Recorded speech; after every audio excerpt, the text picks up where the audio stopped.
Introducing Dr. Clyde Winter and on their name, put some respect. Yeah.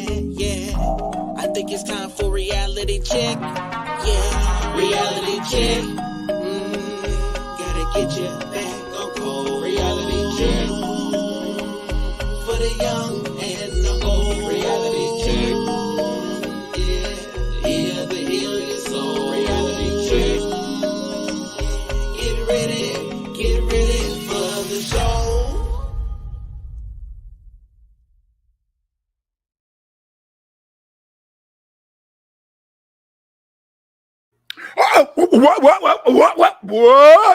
What up, though?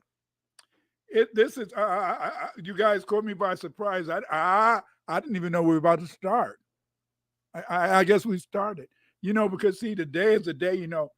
I've been crying all day, baby. Been crying all day. Why? Because a man needs to know how to cry too, and it's very important that we learn how to cry.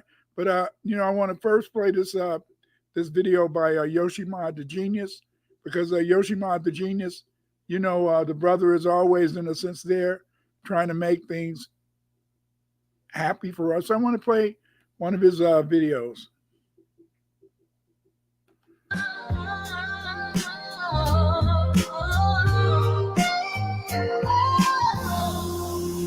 No need to pretend anymore. The truth is in your face. FBA roots, FBA roots, FBA roots. Oh, no need to pretend anymore. The truth is in your face. FBA roots, FBA roots, FBA roots. Remorse once grew from woman to man. In Europe's haunted our land. Dr. Clyde reveals the hidden past, where blackness thrived, a vivid past. No need to pretend anymore. The truth is in your face. FBA roots, FBA roots, FBA roots. Oh, no need to pretend anymore. The truth is in your face. FBA roots, FBA roots, FBA roots. From rooms to moors, the truth is told. Stories of strength, being black is bold. Cultures blended, histories merged. A bond of funk, our souls converge. European tales, they twisted well to hide the truth, but their plans soon fail. See, Dr. Clyde's light shines beyond bright. We the black aboriginals are righteous in this fight.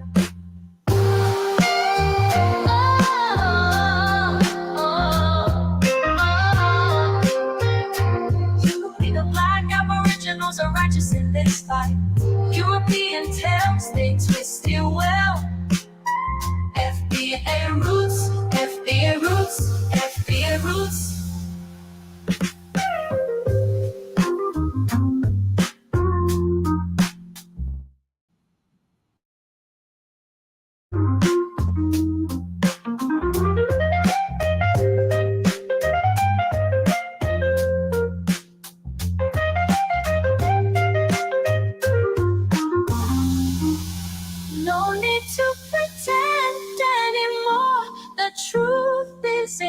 Face FBA roots, FBA roots, FBA roots.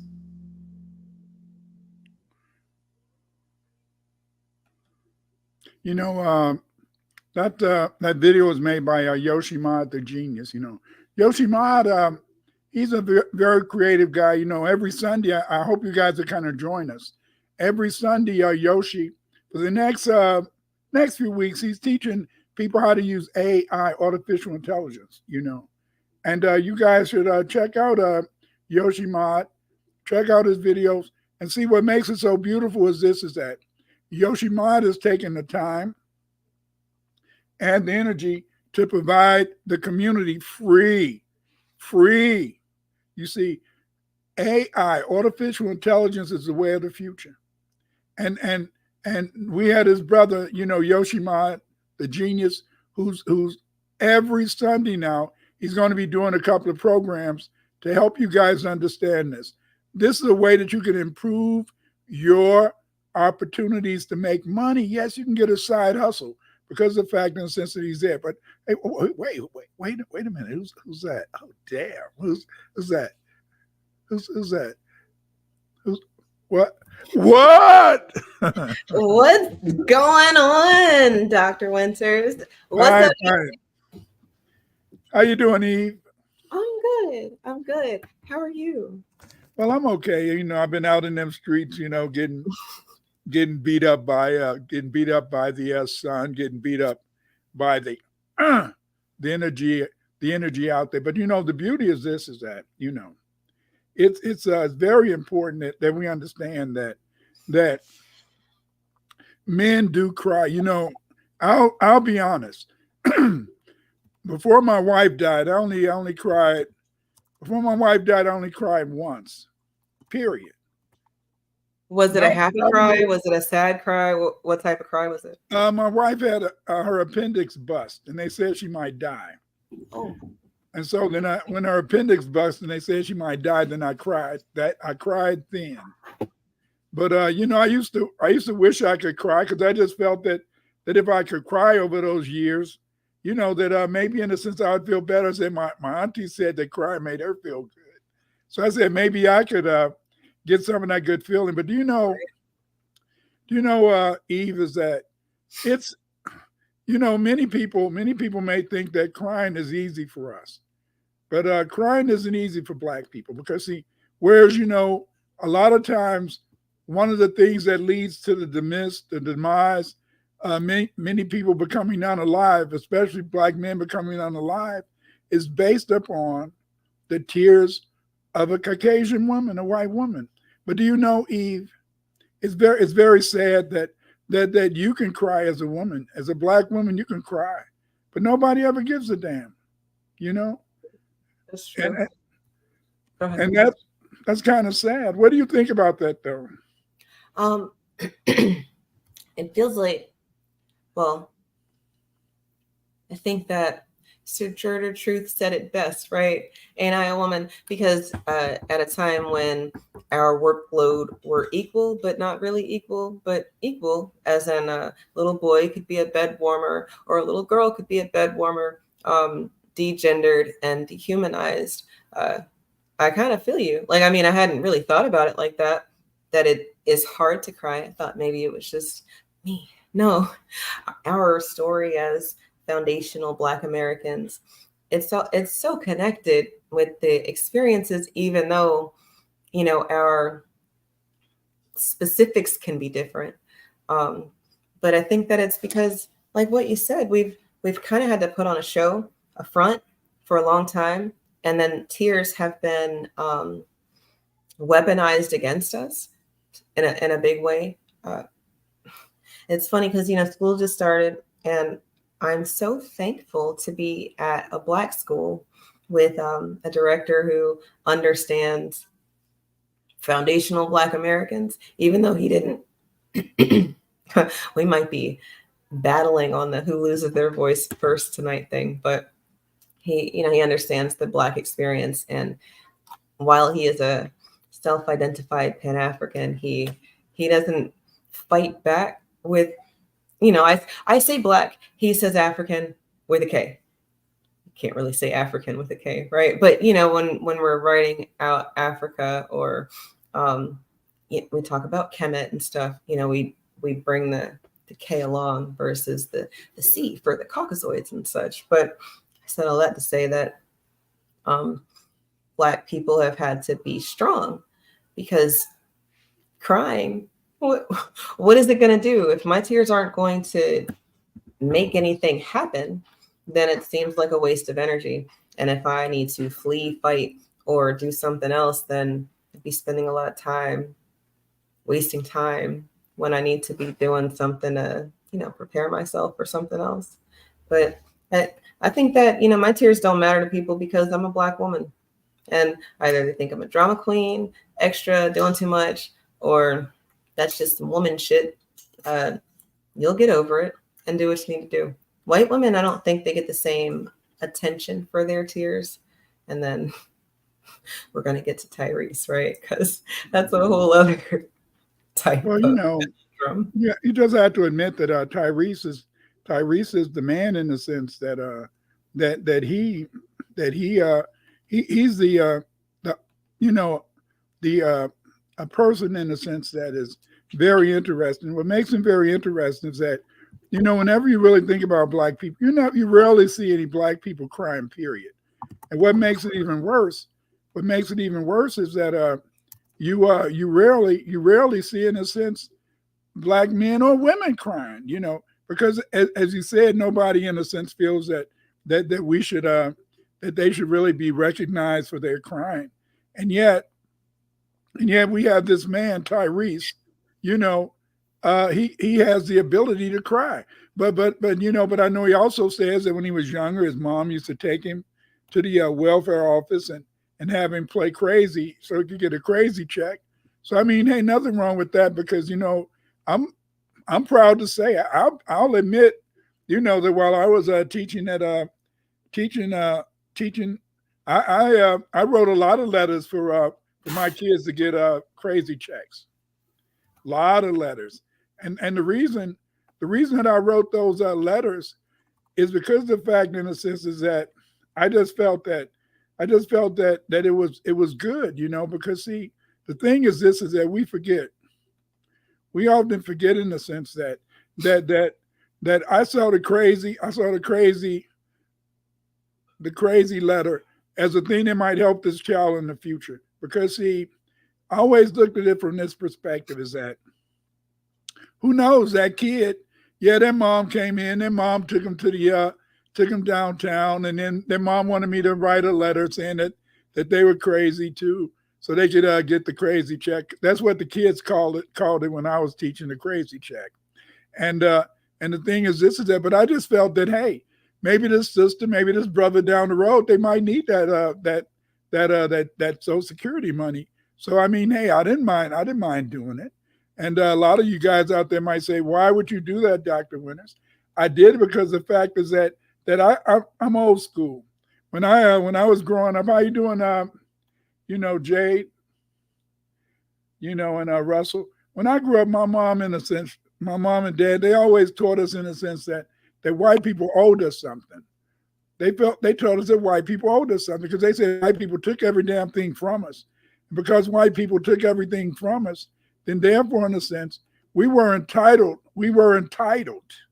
Do you hear what I'm saying? We were entitled to get something back. I mean, it started with my father talking about when he was a kid, he used to go and steal watermelons from the watermelon patch of the white folks down there. I'm sorry. No.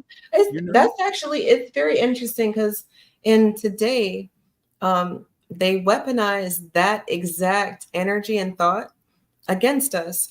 During the uprisings of George Floyd, they said, and I say they said, I saw a few different outlets and articles that talked about the looters. People were looting during the uprisings and saying that, well, this is their reparations. And, if y'all are not going to give it to me, I'm going to take it. And people were stealing TVs and shirts. And I don't know that was a Black American, as much as it seems like it's these Black on Black crime people that they know is Black, but they can't say who it is. Like those people are the ones looting and then saying it's in the name of, y'all aren't going to give us our shit. And then also in today's age, you've got a lot of people of the unseasoned lineages, they say that we're already getting reparations because of government assistance. So it's almost like they're saying, yeah, we're not going to give it to you unless you qualify for reparations. It's like the same conversation, but different. And you only qualify if you don't have no daddy in the home, are a little bit crazy, have something else wrong with you. Like you have to, something's got to be wrong And then, yeah, of course, we're going to help the But little needs, like but that. but the only problem with that is that there's not that many.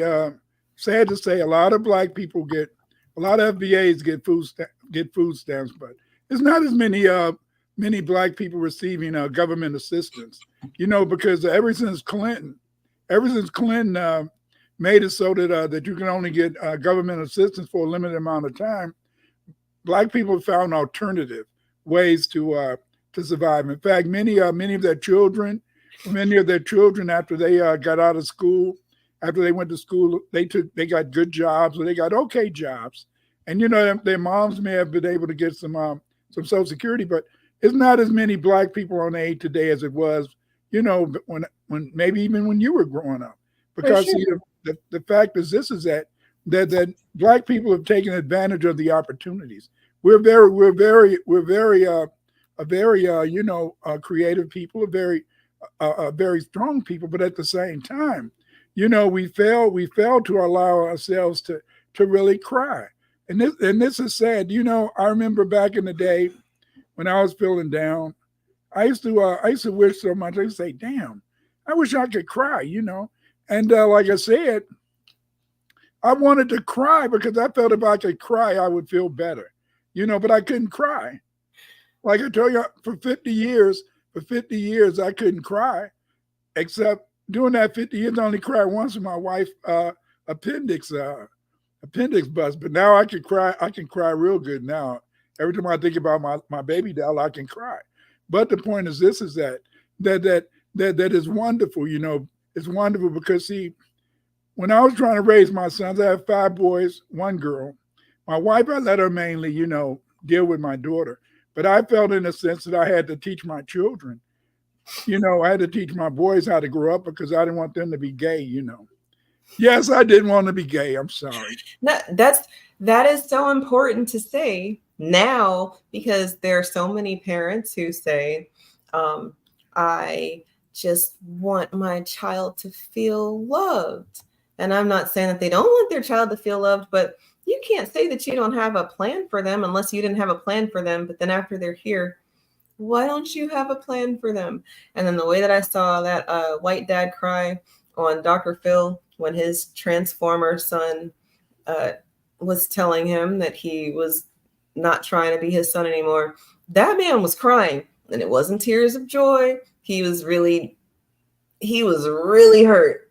And it's gotta suck to say that your lineage is done, because your son, the one who carries your name, is not your son anymore. He doesn't want to be. He wants to be something else. And I'm like, damn, something must have happened to them. It's a lot of them that something's happened to. And I don't, well, honestly, nothing happened to your family, your children, to make them want to seek outside validation. I think probably because you were training them for war. So they were ready. I was training them for war, but at the same time, I wanted them to understand that it was more to life. Okay, like when I was growing up, if I was outside playing and I failed and I skinned my knee and stuff, and if I ran to my mama and I would cry, say, "Stop that crying. Be a man. You got to be a man. Stop that crying. Stop it. Don't cry like that." But then when my sisters, when they would get hurt, if they just got a little damn mark on their finger, my mother would go, "Oh, let me kiss it, make it better." And baby, this is so sad. I say, "Damn, I got a man up." As Judge Joe Brown always say, I got a man up. And yet my sister, she could cry. So in a way, I felt that it was a double standard. It was a double standard in the sense that why couldn't I cry? So then I made sure that I let my sons know if they wanted to cry, they could cry if they wanted to. I didn't see them always running around crying, but I let them know. Right. But if you gotta cry, cry. But see, that's why when you have somebody like Tyrese, and maybe because the fact, in a sense, is his mom, in a sense, let him play crazy so he could have that strength. I mean, it takes a lot of strength to cry. I mean, just like you, just like you, Eve. I noticed when I was growing up, I never saw my mother cry, no matter how much pain she was. I never saw my mother cry. I bet if I ask my kids, they'll say they never saw their mother cry, but I saw my wife cry. That's maybe that's the generational divide of sorts, because I think millennial parents are trying to be very emotionally aware of things, because they'll say things like, my parents never hugged me, or my parents never said they loved me. And I'm like, yeah, that's rough, but did they not love you? And hugs. I don't like people. I like who I like.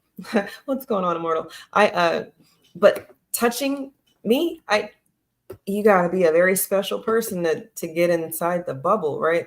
So then I asked them, like, are your parents a huggy people? Like, do they hug other people and they don't hug you? Because then, yeah, I'd be like, that's strange. Like, why are they hugging all these other kids and not hug? But if it's just they don't do physical touch, is not how they love, it's something else. They show up for all your games. They make sure that you have everything that you need. You've never had to ask for anything, or you've never wanted for anything. They show their love for you differently. So then maybe you wouldn't have heard it, because maybe they're tired.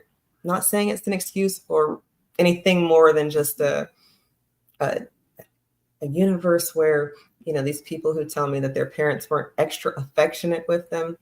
It's not that they didn't love them, because my children have seen me cry.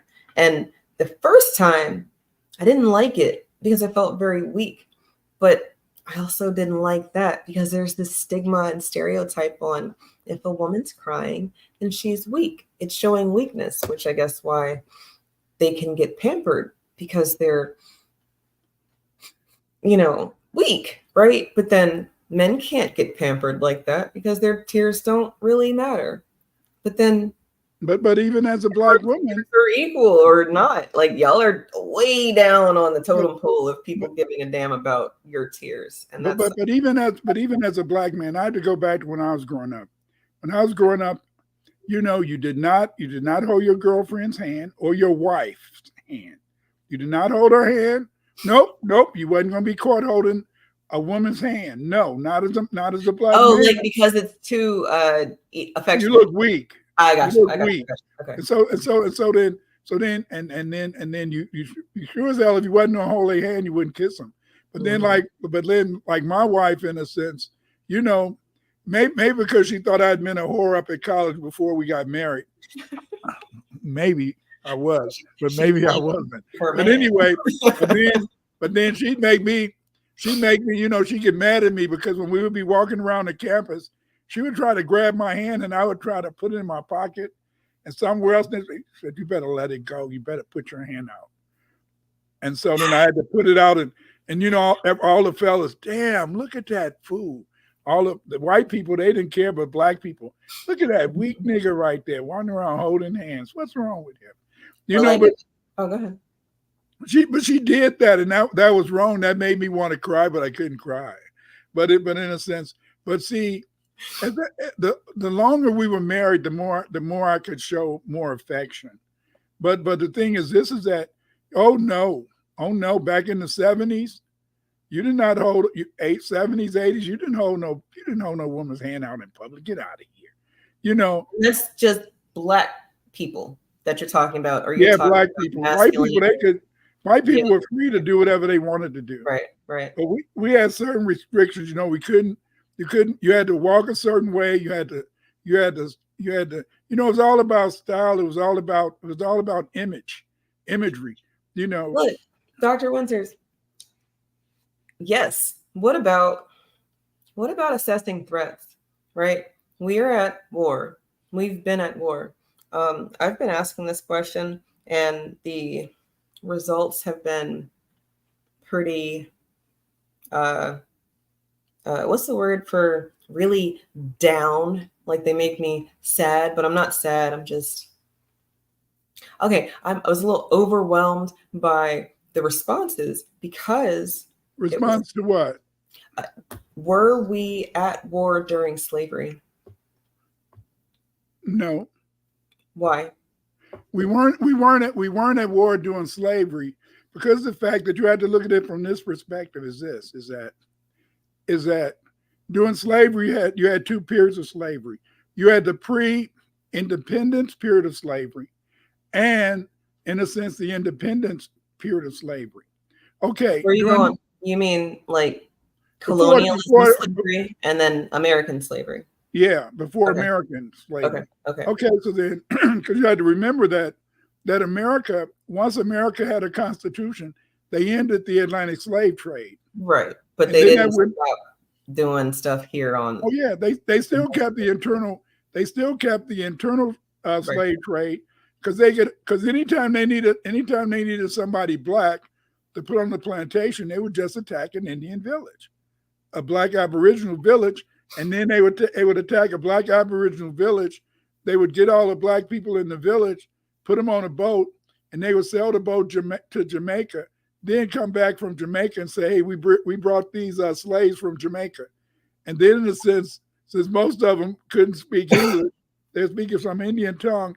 This went on for many years, even though it was against the law of many states to make Aboriginal people, in a sense, slaves, because they were black. They could get away with it. You see, right. And so then during slavery, you didn't have, in a sense, a war, because when you came into slavery, you had to remember, American slavery is much different from Brazilian slavery. Brazilian slavery, they went to Africa, they got some people, brought them over. Mm-hmm. The Caribbean slavery, they went to Africa and brought some people, brought them over, But in American slavery, the first slaves were what? The black Aboriginals. Right. Prisoners of war, they were captured doing prisons of war. The second slaves in the United States were black Irish. The black Irish, they were prisoners of war because of the confrontation with Oliver Cromwell, you see. And then finally, the sub-Saharan Africans were kidnapped, and they were prisoners of war. So see, black people, FBAs have a tradition of being prisoners of war, you see. And so because of the fact that we came over here as prisoners of war, we've always had this instinct to rebel and to fight. That doesn't mean, in a sense, that we were going to do a war, you see, because the fact is this: to have a war, you had to have an organized group. You had to be able, in a sense, to get everybody to come on board. Whereas we just said, hey, you're a black woman, a white man raped you. I don't like what the hell he did. Maybe tomorrow night you might burn down his house. Right. You were a black woman. That's white man. That's not how I've been thinking about it at all. So I do appreciate that, because it's a different understanding. I felt like since we've always been fighting, then we've been at war the whole time. Prisoners of war for sure, but prisoners of war, and then those prisoners just never stopped fighting, even though they were in captivity. Because you want to escape. Remember, the number one objective of a prisoner is to escape. Right. And because in a sense you want to escape, you're going to always be what? Rebellious. Mm-hmm. If you might even have to take out a guard to maybe escape, in a sense, you see. So then, taking that to what we've been talking about so far, I guess what I was thinking is that if we're at war, then maybe it is the image and optics, because you wouldn't want people to know that that's your baby doll, because then they just take her out. It don't really matter about taking you out, just take her out, or whatever, take your family out. But see, me and my baby doll were like Conan the Barbarian, in the sense that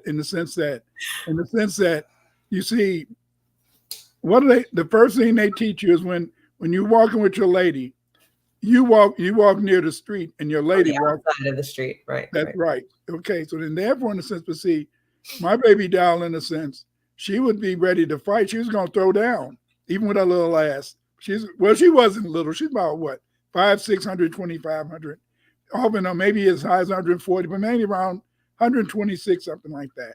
And so then, but she was going to fight. So then, therefore, I never thought about stuff like that. See, because I knew that she was ready. No, that's so. See, we were always on the same page, even as teenagers, and then in a sense, because the fact in a sense, see, we didn't expect to live to get old. I didn't expect to live to get old. I didn't expect to live to get old. I knew I was going to die before I was 21. That's why I was in a hurry. That's why I wanted to have sex. That's why I wanted to get married. You can get married, have sex, bust out a couple babies. Yeah, and then I'll be dead. My job's done. Then they'll remember me, and stuff like that. But it didn't happen like that. I'm 73. Instead of 21, I'm 73, and I may live a little bit longer. But the thing is this, is that I never had that attitude. I never had that attitude that I could do it. And then my wife, because of the fact that she believed in being a fighter, then therefore, in a sense, is that we both felt hell would go down. If they come at me, she gonna try to fight too. So so that's the way it was. See, maybe your generation, maybe your man might say, okay, might push you in front, but no, we're not gonna do that. Not in my day, That's the feminists, white supremacists, all of the confusing people of the world have told everybody that masculinity is toxic. Of course. It's not. It's missing. It is necessary. And then they'll always show, I saw Elon Musk posted this about all these different job industries where 98, 99, 95, but definitely more than 92% of the workforce is men. But then, the quote was, we don't need no men. But then if you don't need no men and the women aren't doing these jobs, who's going to do these jobs, right? So I think that was a big, stupid, self-inflicted wound on America's part because, well, I don't think the founding fathers would be so happy with all of the transitions going on. But see, the only time, you got to remember in a sense, the only time that they wanted full employment of women was, in a sense, during slavery. They wanted black women to work. Mm-hmm. They've never wanted white women to work because that meant that they would have further competition. See, who would have further competition? The white men. The white men would have competition if their women worked. That's why, in a sense, just think about this whole idea. How instinctively the white man, the first thing that comes to his mind is to keep his woman down.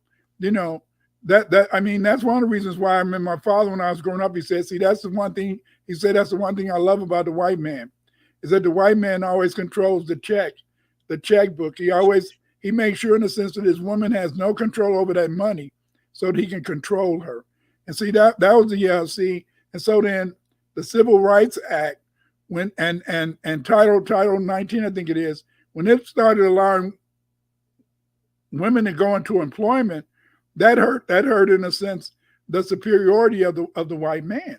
Right. Because he no longer had any control over his family. See, a lot of times, if you're not out in the world, if you just always live in the black world, you always feel that the black world is full of a bunch of baby mamas. There's a bunch of baby mamas in the black world. But see, that we don't understand that in the white world, there's a bunch of baby mamas. The only difference is that the white woman was married. Mm-hmm. She was married, but now she's a baby mama. And because of the fact, in a sense, they can pretend to be submissive for a little while, then they might have a boyfriend around for a while. But most of the time, in a sense, most of them were baby mamas. That's why I've told this story many times. When I was teaching at Governor State, and I taught the research program, and to get a master's degree, you had to write your thesis, so you had to take my class, and at least for about 7 years, I was the only research teacher at Governor State because nobody else wanted to teach research, and so a lot of times I would have these white women who wanted to do their final project on single parenthood until I reminded them, "Aren't you a single parent?" And then, but they would forget. They would forget because remember, the only single parents our baby mamas, black women, Right. because but when you get into the real world and you get out there, you find out in the sense that yeah, these white women may have a boyfriend, but they were married once, but that man in the house is usually not the father of those kids. See, Very, very good. And so then, but see, they create these mythos, and it's the myths that allow people to really, in a sense, see a problem. See, just like to me, they talk about. See, I've never seen a war between a black man and a black woman, and I've never seen a war on that level because see, I know a brother if he got game, he's going to be the master of his house if he has game. If a brother don't have game, well, hey. Then damn, you just lost out. If you got game, you're not going to be worried about this or worried about that. Right. You see, because remember in a sense is that the black woman has a disadvantage, and her disadvantage is her mama told her, you go to college and get your degree, and you don't need a man. Okay. But because of the fact that women have estrogen, and that estrogen causes an egg to drop once a month, then therefore, in a sense, it's going to make her get, sexually aroused, and she's going to want to have some cohabitation with the opposite sex. Right. And because the fact is that this is just a normal thing. God made it so the woman is going to get in heat. And then if it's a man around, then maybe things be different. I was looking at this video before I came on, and this sister was saying, "Damn, I can't find anybody." I said, "Move out of Atlanta." But again, in a sense, it's very complicated. And so to me, that one's not too complicated though. Move out of Atlanta. That one might be pretty on the nose. Stop living downtown. You see, in Chicago, when I was growing up, and even to this day, we know where to go if you want to go in that direction. Go to Boys Town, that's on the north side. So whenever you met a brother growing up, and he said, "I'm moving to the north side," well, you say, okay, that he had decided he wanted to go that way. But see, it's very important to understand is that. So you got to understand is that because the fact, in a sense, is that what did Frances Welsing teach us? She taught us, in a sense, is that the goal of the European is to that's right, is to annihilate us. Okay, because the fact, and I know nobody believes this, we are the majority in this country. There's more black people in this country than white. See, I believe it. But because of the fact, in a sense, that we're the majority, they're always trying to find a way to limit our population. And the easiest way to limit our population is to encourage us to be involved in the gay lifestyle. Right. Because just having oral sex, you do not produce children, you see. But then at the same time, these people, this whole thing now with a lot of people who are trans, and they want to tell you that forget about the penis. No, if I got a penis and you got a penis, I don't want to be with you. Well, you ain't got to worry about me. I'm not going to hurt nobody. But if I was younger, I wouldn't want to be with you. Thank you. In your age that you are now, you don't want to be with one of them people because I was at the DMV today and I didn't like that the forms said male, female, non-binary. Wait a minute, really? Mm-hmm. Wow. Yep. And now you can go back and change your birth certificate to say X or whatever you want it to say. And it's like, wow, they are going above and beyond for this charade. And it's for what you just said, population control on us. I don't think that they ever intended the 2% of America to mainly be them. This is going to have to. But they don't. But it can be them. Per capita type of statistic, right? But you got to remember that it's always been them. It's always been them. And every time, every time we get every time America goes into to an economic upswing, whenever America goes into a period where there's a lot of money, there's progress, you see that then many people began to go into that homosexual lifestyle. The roaring 20s, the 1970s. You see, so anytime the economy improves, then therefore they feel that gives them the option to be themselves. So you have to understand is that usually Caucasians disassociate themselves from their body. You see, that's why it's strange. It's really strange when you can find a black trans, because see, most of the time, in a sense, that black trans is usually either all the way gay or not. It's just like my daughter once said. She said, "Pops, you cannot find a bisexual man."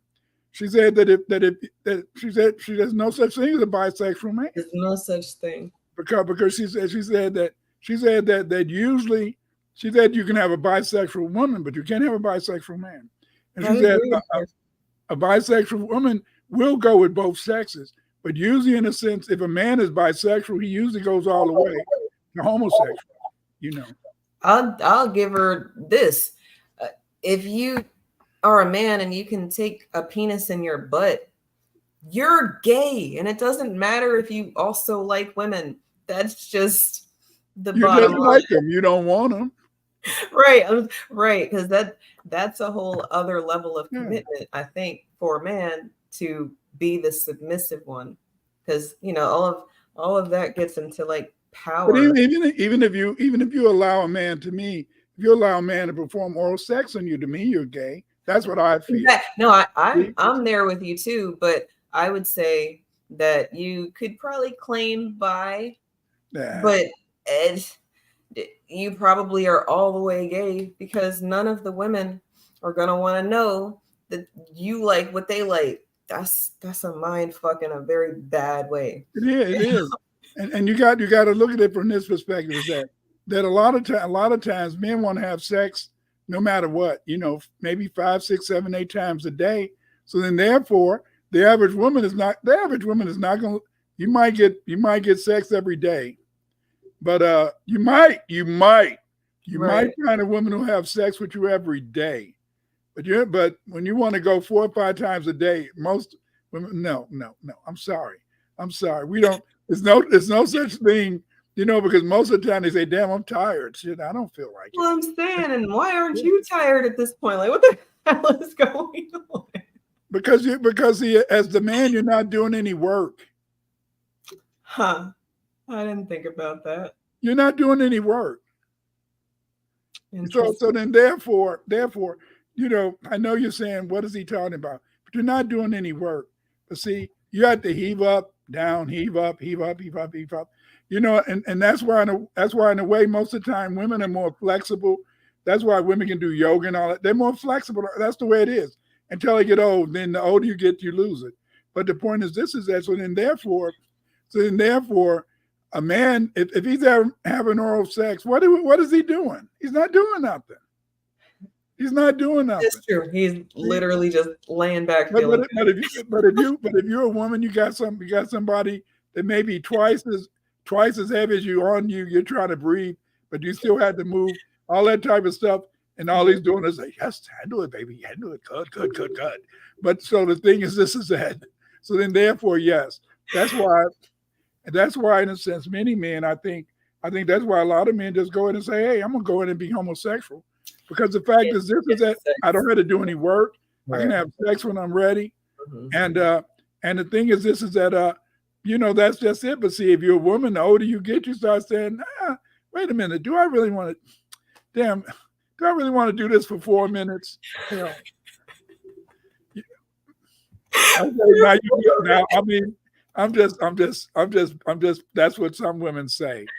Hey, I my name is Bennett tonight, and that part of y'all's lives, I'm not in it. Not like that. And I'm not in it either, because see, the thing is that I don't know. Crazy Far said I had the Pee Wee Herman pale incel looking white boy staring at me on the train this week.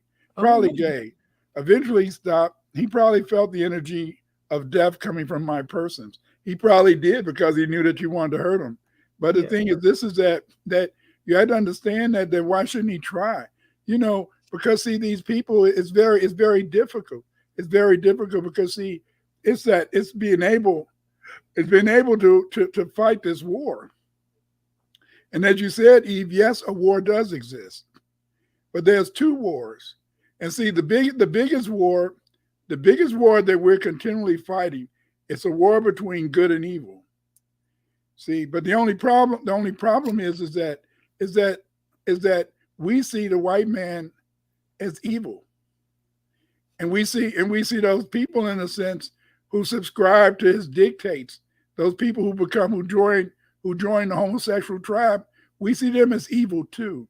Because we see, in the sense that, okay, you look at a person like I forgot the name of the black writer in the 60s, and a black militant, gay writer. And he was Baldwin. very prominent. What's that? Baldwin. Yeah, Baldwin. Baldwin was a brother. He never separated himself. But this new class of of black people, they don't even want to see themselves as black. See, it's this whole idea of running away from blackness.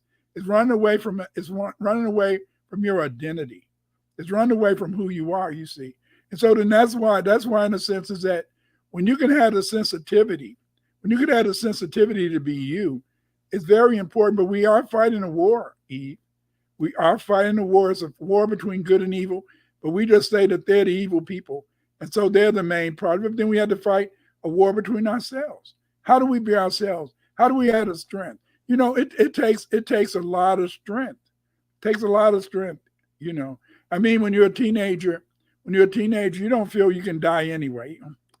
Hell, I can't die.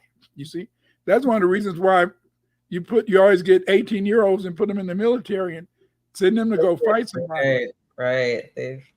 That is a sad truth, but I mean, expendable people, that you got to know how to use them, and then people took advantage of that in a very big way.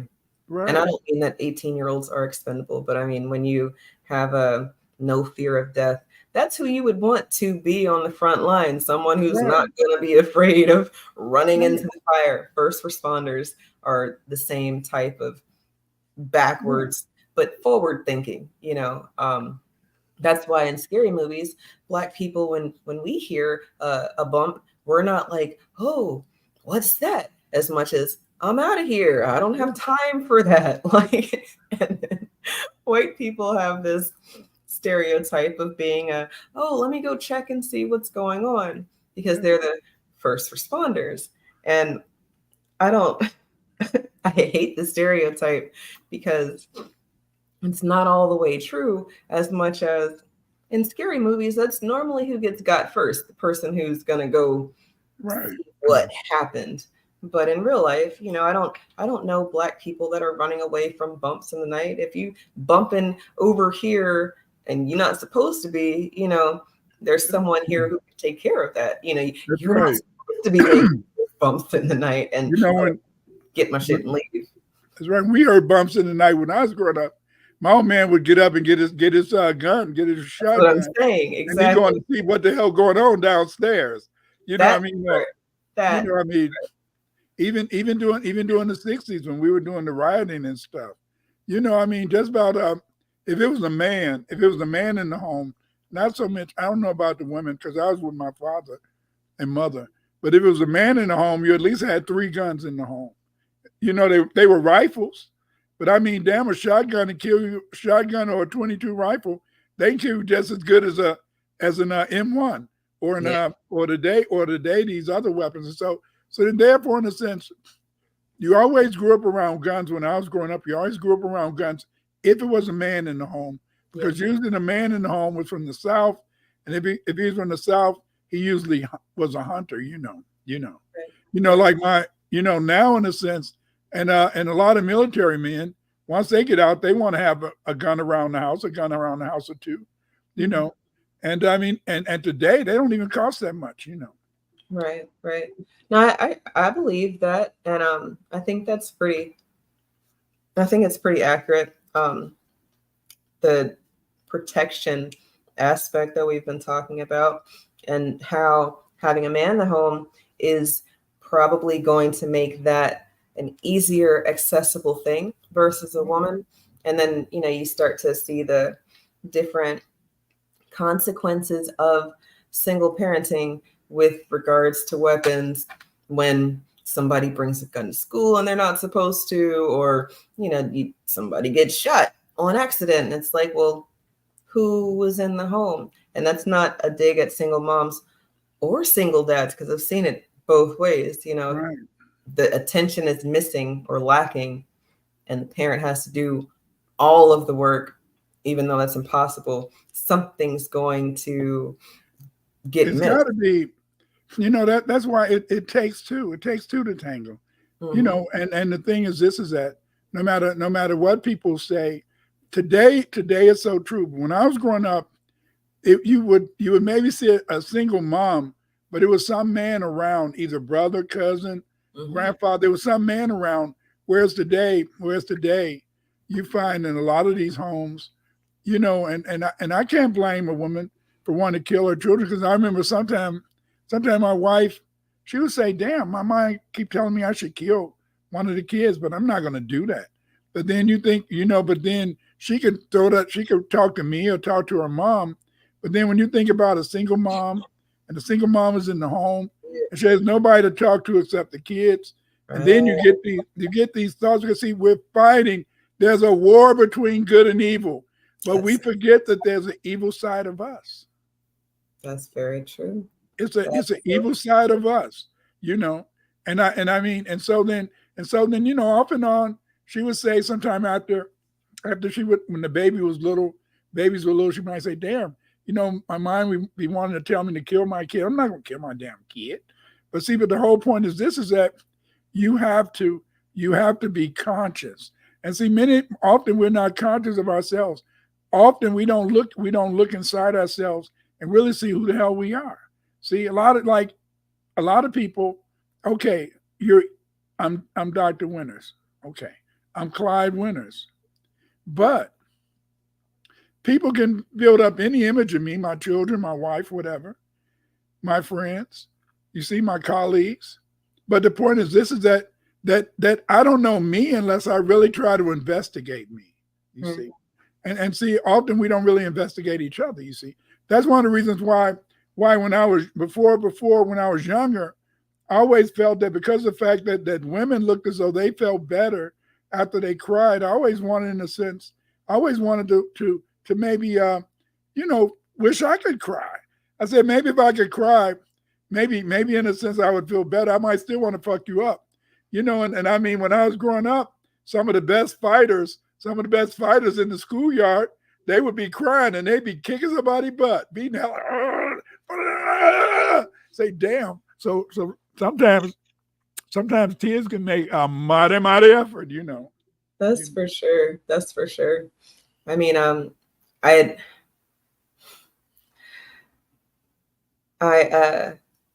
not a crier, and I don't know if that's a thing for me as much as what we've been talking about. Some of us have an issue there, and it could maybe you don't have anything to cry about. You ever thought about well, that? I'm saying, when I say I'm not a crier, I mean things that would make other people cry, I haven't cried.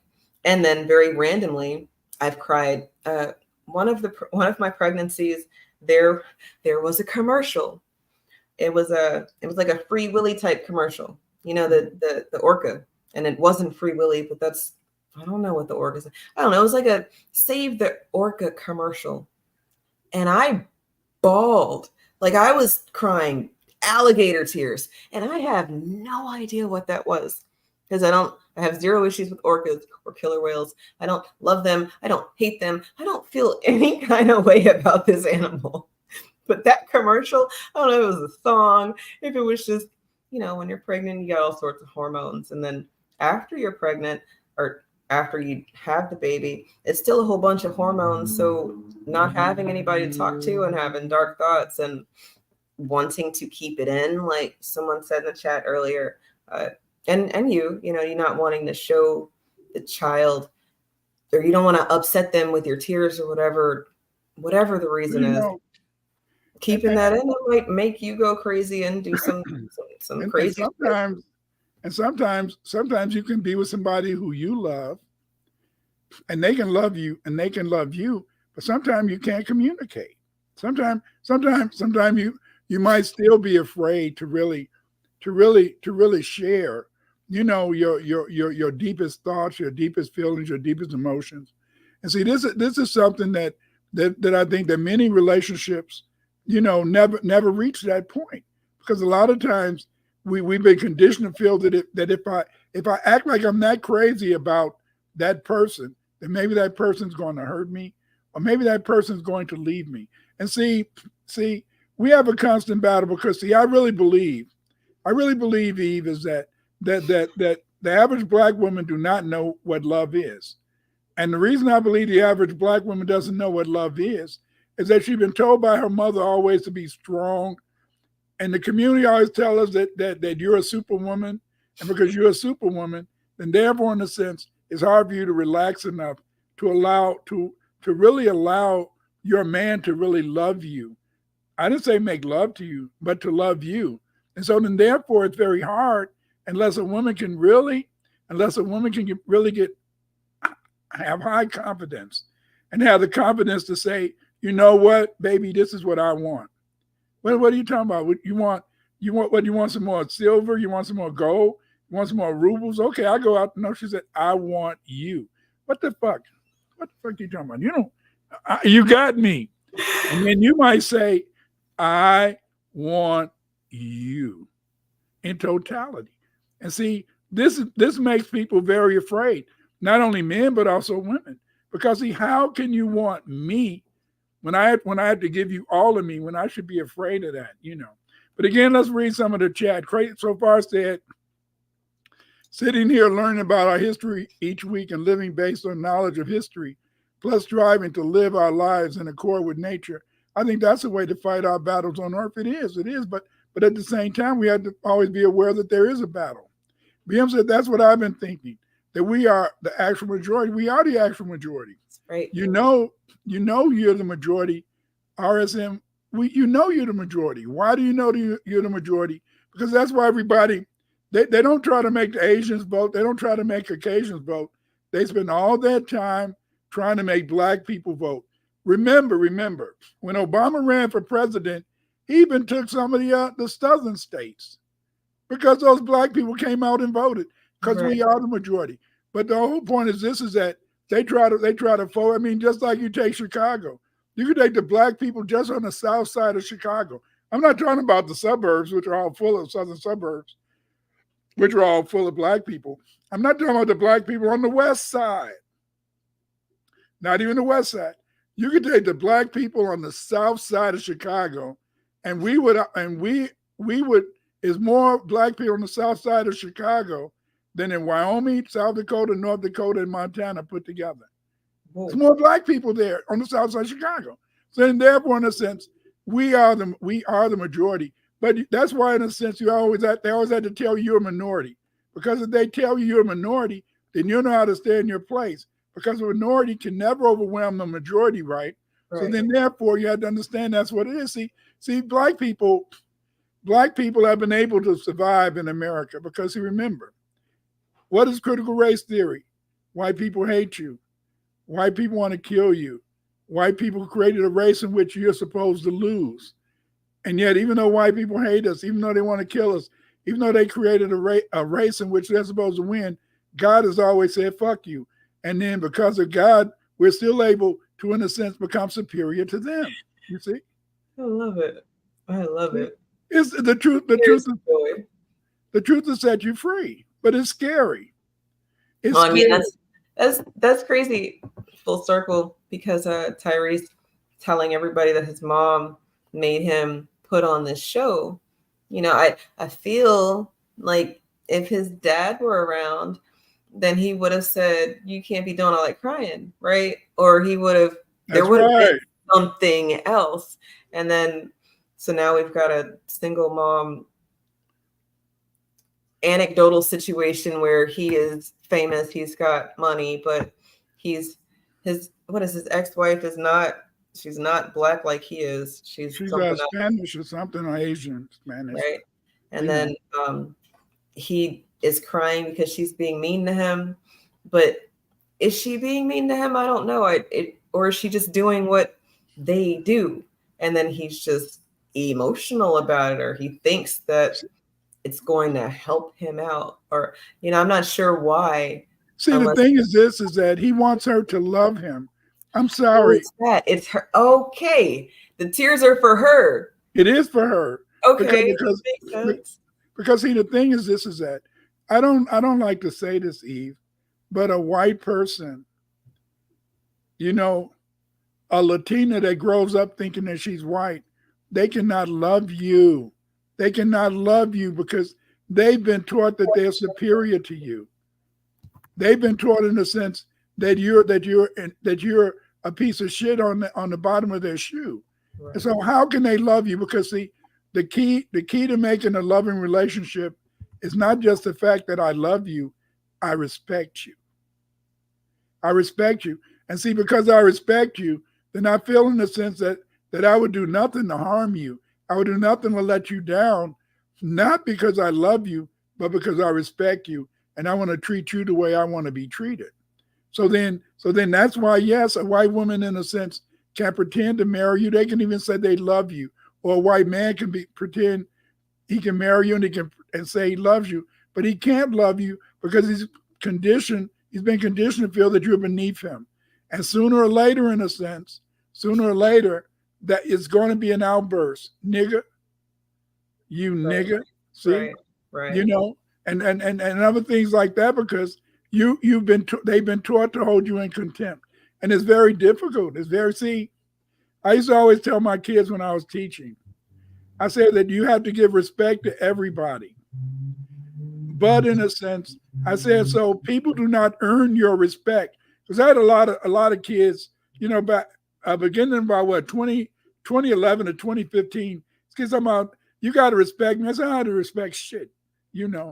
Dr. Winters, you're cursing. Well, I didn't curse. And if you say I cursed, I'm going to say you're lying. And then the other kids say, I heard it too. I say, well, hell, I say you lying too. But, y'all lying. Y'all lying. Y'all liars.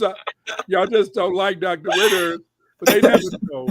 But the thing is that because the fact, in a sense, that you have to have this respect thing. But see, I would always say everybody should be given respect, but you earn contempt. You only hold people in contempt because they deserve to be held in contempt. And so then if you're a black person, a black man or a black woman trying to marry a white woman or a white man, they've been taught to hold you in contempt. So see, whereas you have to learn, and your mama and daddy, and I always taught you, my mom and daddy taught me that every man and woman should be given respect. I taught my kids every man and woman should be given respect. But see, but the white person has been taught that you're a piece of shit. Right. They've been taught that they should hold you in contempt. They've been taught that they shouldn't, in a sense, respect you. So then, therefore, it's only a matter of time, in a sense, that you can be with somebody for 50 or 60 years. Y'all had a good economic relationship, but that's all it was. It wasn't love. It wasn't respect. It was that you were a good provider. And because you were a good provider, or they were a good provider, things worked out. I saw this video, and it was talking about, and his brother said that he was disgusted. He was sick because he said that everywhere he worked in a lot of restaurants, it was always sisters paying for the meals of the white guys. That when they were going on a date, it would be the sister paying for the meal. And I mean, even look at Gabby, what's her name? Gabby, the girl Gabby, the Senegalese girl that Sidibe. Yeah, Sidibe. Look at Serena Williams. Look at all these women. They all got they all got more money than their husbands and stuff. Mm-hmm. But then they tell you don't take care of a brother. Damn, you take care of a white man. Get a brother some too. But anyway, but the point is this: what I'm saying is that you can have a good economic relationship, but they can't love you. And I don't like saying this, family, and please forgive me, but I don't like saying this, but how can somebody love you when they've been taught all their life to hold you in contempt? To hold you in contempt, how can they?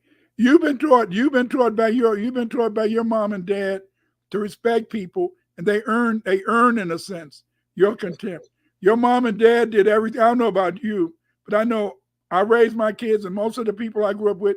So I'm assuming your mom taught you the same thing, is to be humble. Be humble. Don't think you're better than anybody else. Right. Even though you can know you're better than them, you better not show it. You see? So you've been always taught, yes, you've been taught this. No, you're right. You're right. The humility aspect for sure. I'm a little more rebellious. I understand why you say that you earn contempt and everybody should be respected. It's almost like innocent until proven guilty. Like you should, Right. in a sense. But I feel like I'm a little jaded.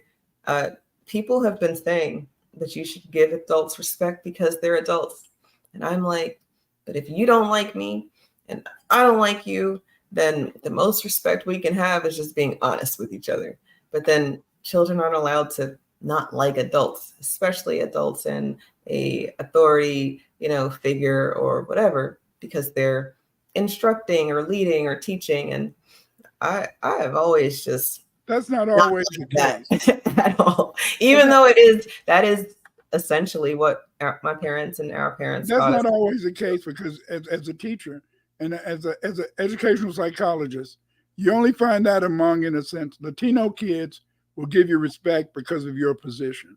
Mhm. See, black kids in a sense may go along.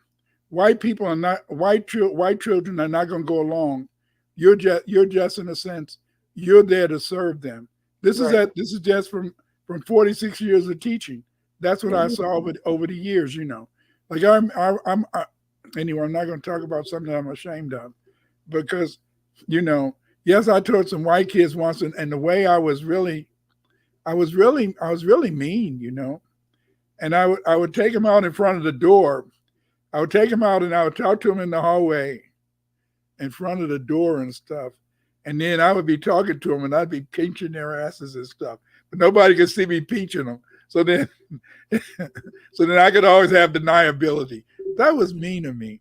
But the thing is, They were probably little badasses. they were Just in case badasses. they're about to fuck up some shit later. They were Oh, badasses. you probably changed their How can of those white listen, kids. They didn't turn into serial killers because of you. listen, when you were teaching on like back in the day, you couldn't go down 79th Street to Evergreen Plaza. Evergreen Plaza was a plaza a lot of black people would go to. But in the 70s and the 80s, you couldn't go down 79th Street because the Evergreen Plaza was on 95th. And so then you couldn't go down 79th Street to go to Evergreen Plaza, because the white people would attack your car and stuff. They throw shit at your car, maybe even try to grab you out of it and stuff. In the 70s and the 80s. So you couldn't go down. You said it was a black area?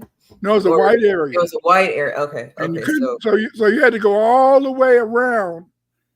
You had to go all the way around to get to the plaza, so that the white people wouldn't attack your car and maybe hurt you or tear it up.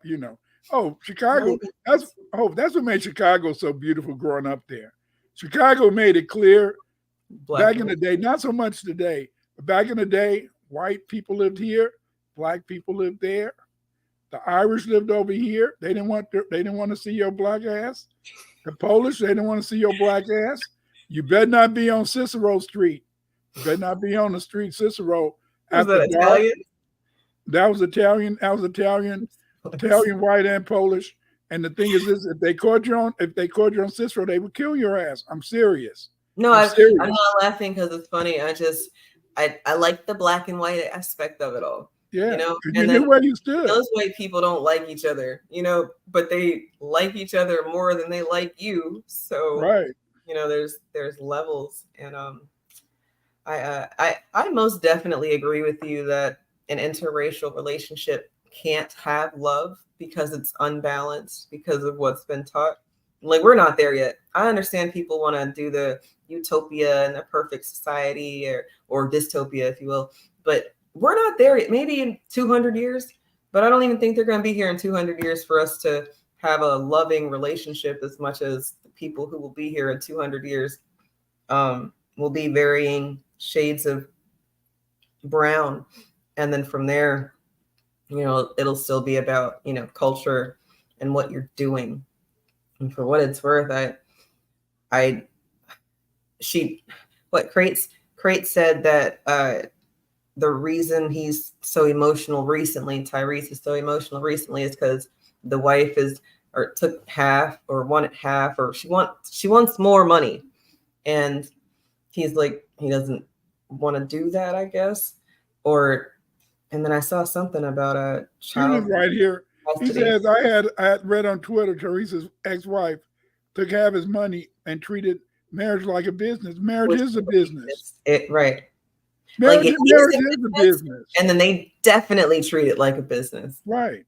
And they just admitted, I'll admit that if my wife, I always felt if my wife, in a sense, I took her best years. So, I mean, hey, if we would have got a divorce, it was easy for me to say this because we didn't get a divorce.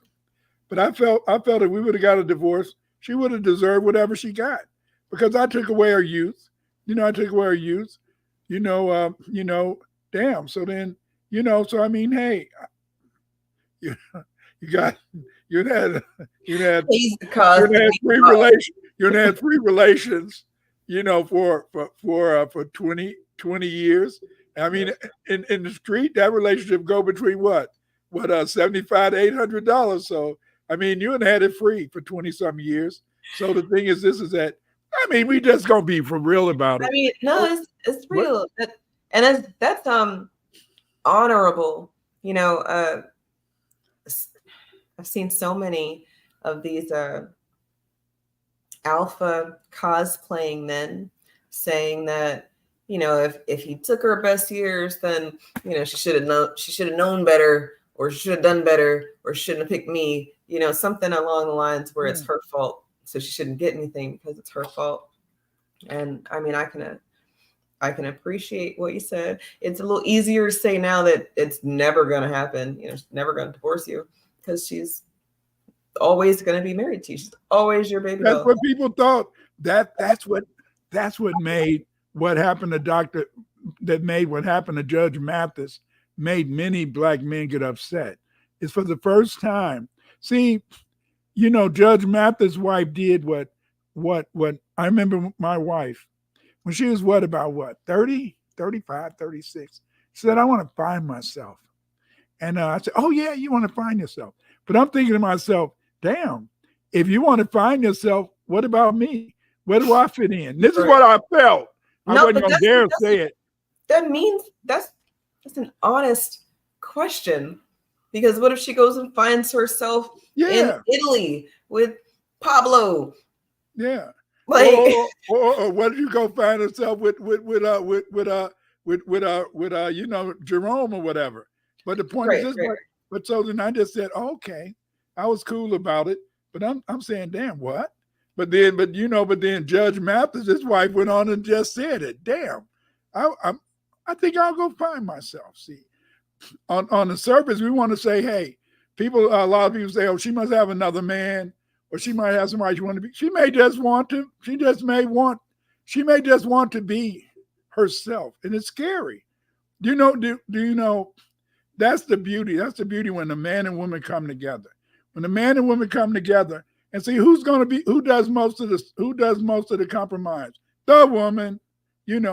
I'm going to be honest. A lot of times your wife does a lot of the compromise, and so then therefore when she's starting to say that, I really think I want to find myself. I really think it's something that I missed.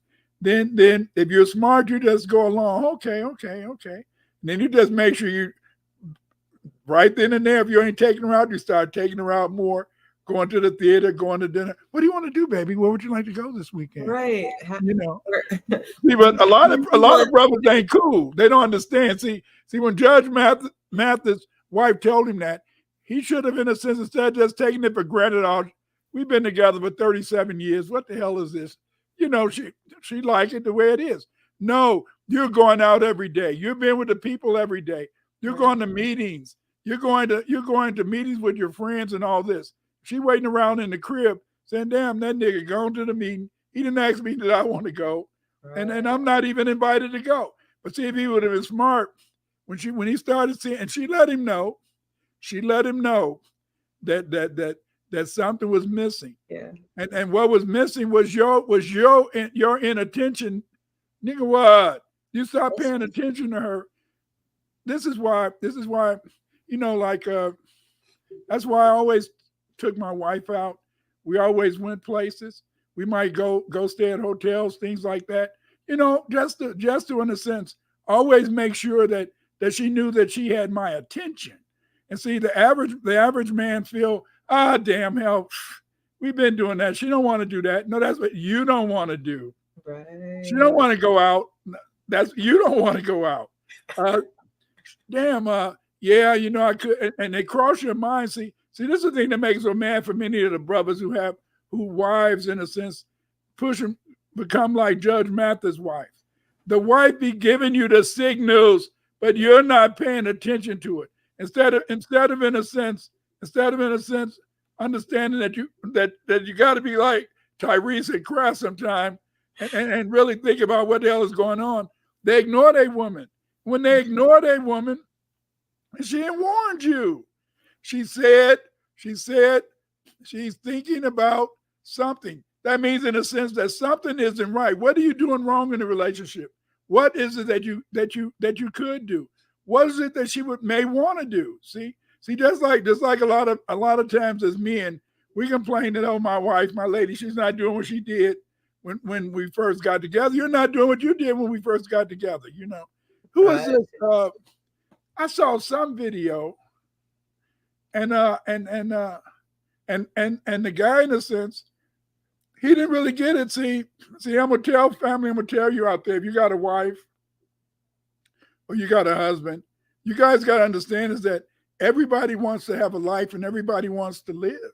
See, and sometimes your life may not be entirely boring, but the thing is, this is that as a man, we always want our wife to be a free spirit. We want her to be, in a sense, athletic. We want her, in a sense, to always think of things that are new. But we don't want to be energetic. We don't want to keep our bodies in shape. And we don't want to do a damn thing new. But see, sometimes, in a sense, I'm scared. Don't even. I don't want you to even say nothing, because your man, he always being around nosy. He probably sitting on the other couch. That nigga telling every damn thing. Why don't he shut up? I know. You be spilling all the secrets. Yeah. And Keep going. but the thing is, this is that I want you to be happy, and the only way you can be happy is if your wife is happy. And you know, you got to, in a sense, understand with your wife. But here's a couple of comments. Yes, I avoided them with them white gals, Dr. Winters. I remember one Latina who was after my black ass, hot and heavy, back in high school. She told me once that I go on to be a porn star. Hey, man, create so far, babe. Create so far. That was a good rap. Great. Mr. Sharp said, black people buy into the whole white contempt. That's why we can't take advantage. Okay, something to think about. Russell Robinson said she could go find herself. However, she could never return to me. Well, see, that's how you make that, Russell. That's how you're going to be by yourself then. Because the whole point is this, is that when she's saying she wants to go find herself, she wants to go find herself with you.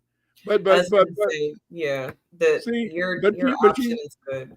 Right, but she's trying to tell you something. She doesn't know, but it's something that she wants. And so when my wife said that, I said, damn, I got to get my game up and shit.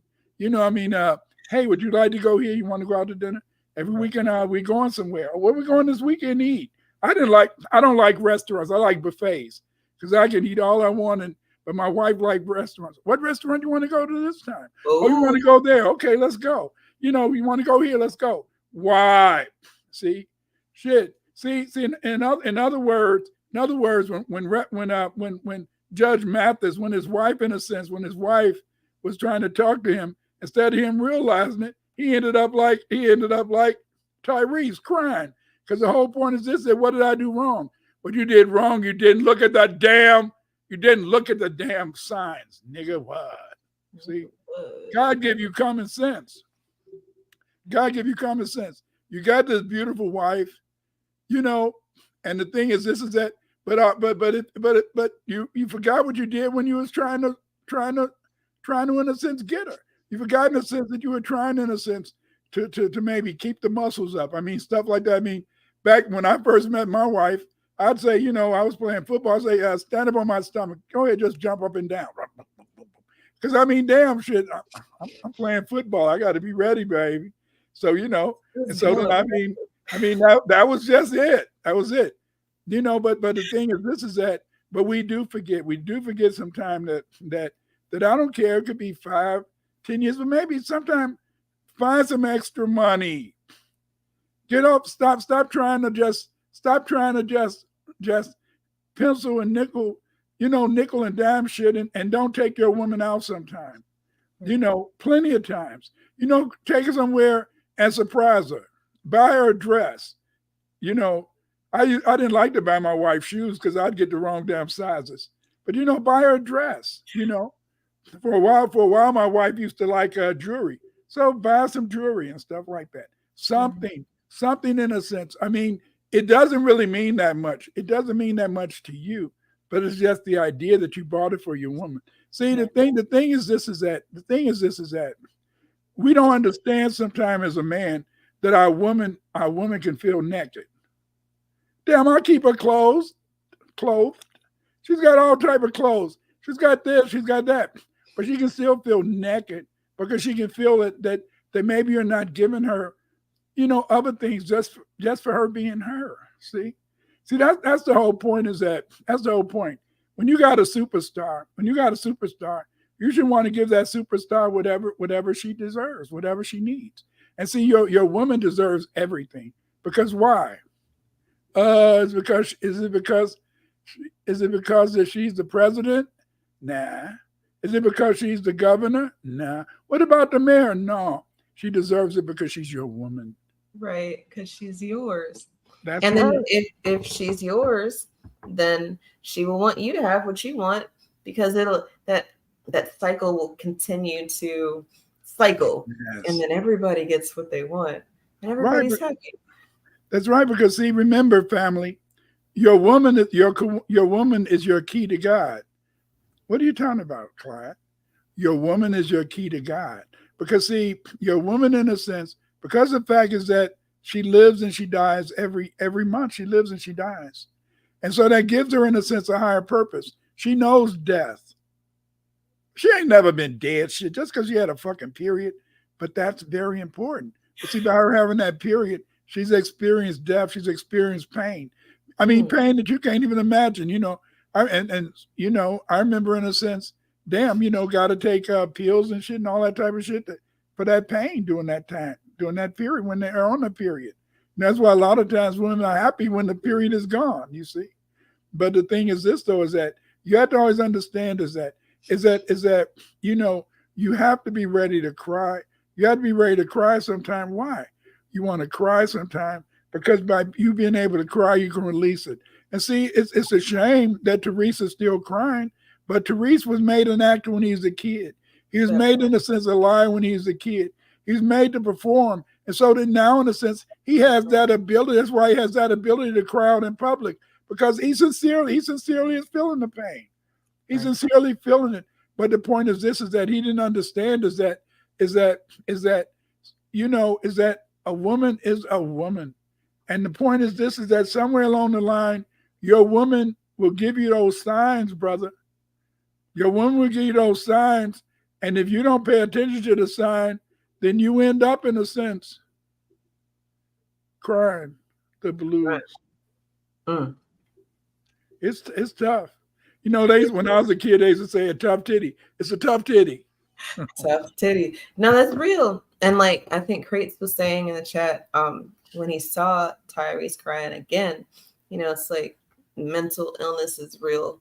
We have to keep some things off the internet, but I can't help but think that this is what you just said. He's been taught to do it this way. And then on top of that, he gets paid to put on a show. So maybe he's having some sort of disconnect between how he can get paid to put on a show, and then when he needs people to give a damn, he's not getting the attention like how he wants. So but put on see, another show. he's not really in a sense black. He's a human being. See, most of us are not human beings. You have to run that back. Okay. He's a human being. Most of us are not human beings. What I mean by that is that as a black person, I know certain modes of behavior that are accepted in my community. You see, Okay. I know in a sense that because crying is not accepted in my community, then therefore I'm not going to cry. Right. But because the fact in a sense is that Tyrese, because his mom made him have to act, he can now in a sense live his true life. See, I can't live my true life. Yes, you live your true life. I told you. Between 1972, 73, when my wife had her appendix bust on her, to 2020, I could not cry. See, I cannot cry because that's not what black men do. So then That's not what black women do. We don't cry.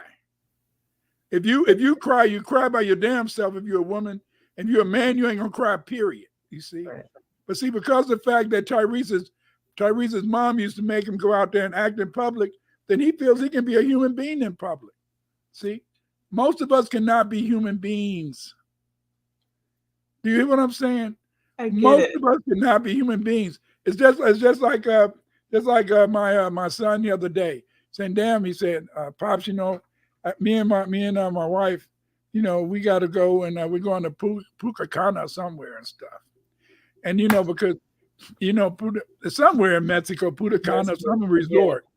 And so he said, "Yeah, I got to go because see, I love to go there because when I go there, people are waiting on me. The drinks are waiting. The food is already paid for. Blah blah blah." I said, "That's because," and he said, "because I feel like a man, not a black man, a man." And see, this is the whole point: is that in America, we rarely feel like a black man. We rarely feel like a man or a woman. We feel we're a black man, we're a black woman. So there's roles that we had to play. Mm-hmm. And even if we don't want to play that role, when we go out in public and interact with those other people, they force us to play those roles, or they because they compartmentalize us into a certain spot, and that's where you are and who you are. Right. You see, and so then that's why I was telling you that in terms of Judge Mathis, he probably did everything he thought he was doing right.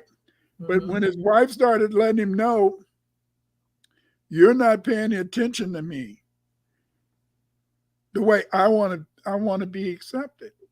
Right. I'm trying to find myself." Instead of you saying, if she's trying to find herself, maybe I should take her out to restaurant shows, things like that. Maybe she can see somewhere where she fit in, and maybe she may want to be with me. Right. See, and I find that it's the reason that relationships don't get to what we're talking about is, I don't know if we said it before we were live or while we've been live, but the accountability thing, the vulnerability thing, or the I can be my authentic self with you, and I know that you're not going to use it against me thing happens after the honeymoon phase, right? So then you're lovey-dovey in love, and maybe you are banging each other's brains out at the beginning. And then people go ahead. Well, think about this, Eve. You may not think about this. You've been divorced once, so you may, in this relationship, you may demand a little bit more than you demanded in the other one. But see, they're often in many relationships, the man or woman is never their authentic self. That's not saying that it's in a negative way, but they're afraid that if they be their authentic self, that somehow their mate is going to hurt them. See, a lot of times as Black people, we're trying to run away from pain. We're trying to run away from hurt. We have, in a sense, we have a genetic memory of pain. And that pains come from being whipped on the plantation. That pains come from having our feelings ignored on the plantation. That pain come from knowing that if I cried, he just whipped my ass even worse, you see? Right. When I cried to my mom and my daddy, they whipped my ass too. So I sure in hell ain't gonna cry to my man, because I do not want to see him whip my ass or him bring me down, because then I can't love him. I'm not going to be authentic with my woman, because if she sees how I really feel, then she may also, in a sense, feel that I'm weak, and I don't want to be by myself. I don't want to be that man who's crying, but at the same time, that Tyrese can cry. That's beautiful in the sense that he can be a human being. You see, that's something that we can't do. It's sad, but that's something we can't do. I didn't really care. Not that I was going to die, but I mean, I would have loved to have been able to cry. I felt I would have felt better, but I couldn't cry, and I didn't give a damn. But I kept on going. See, but again, as I said, family, it is very difficult to be your authentic self, even with your mate, because you feel, damn, I mean, it's just like when you first start putting around your mate, then you be feeling damn funny. A lot of times, I mean, when y'all first get together, especially the woman, a lot of times she want to leave, but I used to want to leave the room. I worked on this one job, and this one girl, she would fart all over the damn place, even at work. But she was just gonna be a natural. She had no call. Yes. And then he says, I like Tyrese. I don't think women will ever respect him. I think they'll respect him. The thing is that you get what you demand. You get what you want. It's just that he had that woman, and the thing is this, they had a child together. But somewhere along the line, he didn't pay attention. He didn't pay attention to the things. I mean, I cannot fault anybody for getting a divorce, because you have a right to have the life and the relationship that you want. You see, right. And I think the thing about Tyrese is that he didn't, in a sense, understand is that everybody's not you. See, I cannot see my wife as being Clyde. That was Susan. See what I'm saying? Right. And I'm quite sure Susan couldn't say that I'm Clyde, because she said I would probably be an asshole if I was you. But that's her. That's how she felt. But I was maybe arrogant. I mean, I was arrogant maybe because playing football, the women always made me feel I was handsome. They made me feel I was gorgeous back then. Shit, now. Well, that's why she made you hold her hand, because she said, that's mine. Yeah, that's right. But I felt so. It was hard it was hard. I'm walking around campus and the brothers holding me in contempt. Clyde, we used to think you was somebody. You was somebody before you got married. Then I became a nobody. And here you are, after a very long, wonderful, beautiful family building session on this planet and plane, and some of them are dead, single, and forgotten, and didn't have any children. And it's so interesting how people can talk very big about some of these things because of how we've been conditioned. Our conditioning to not show emotions is to our detriment. But Tyrese being able to just be authentically emotional, I think it's like when people say that they're colorblind, I kind of get jealous. Like how do we do that? Or and even as a man, you get jealous that he can have that. That is the ultimate freedom. The ultimate freedom. Sure. Right. But are you colorblind, or is it something else? And then when you think about the signs, right? She probably was showing him signs, and it probably was before they had a baby. You know, some people want what they want, and they're like, I'm going to love it to death. You know, I'm shower it in gifts. I'm going to make it worth their while. And it is for a time, but then it's not. And then people start to get honest with themselves. Uh, you know, what she said about finding yourself as a woman, especially with regards to the age thing, I think that's so real if she's been doing one thing for a long time. But then it's up to him, if he's around, if there is a him, to remember. Love. Yeah, like go back to how did we used to be? Have we always been homebodies that never go anywhere, or did we used to go to the park and walk or go to the beach? You know, like the little things add up to very big things. But haven't you noticed that family, most men are always trying to be themselves. They're on the game, playing their games, watching football on Saturday and Sunday and playing their games. But then, in a sense, they want you to be adventurous, you to be, be all and just be that woman and be the superwoman and sexy. You got to be sexy. But I could be fat and out of shape and shit, musty and stuff. Terrible. Terrible. Tariq sending them brothers some of that damn deodorant. But again, that's right. And it works really good too. We got some when we went to visit his museum. So shout out to his scientist. Russell said in the chat about his wife. I read that too, and not even that I read it. I saw the video. I saw that, but I didn't know this was the same woman. I know he's been married twice, so I just wasn't sure. But yeah, that chick said that she was more interested in Paul, what's his name, Walker, than she was interested in Tyrese. Right. And then he was crying on that video. Come on, let's face it. Let's face it. I remember when I was in high school and stuff.